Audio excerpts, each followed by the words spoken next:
Instrument Academy. Thank you for watching. What I'm doing here today is an E minor arpeggio.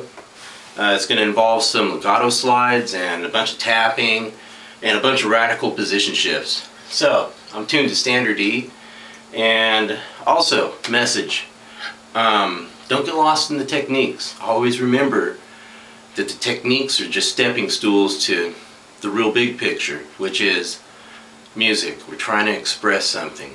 Never lose sight of the message. Rock on. Here's the notes for this arpeggio lick.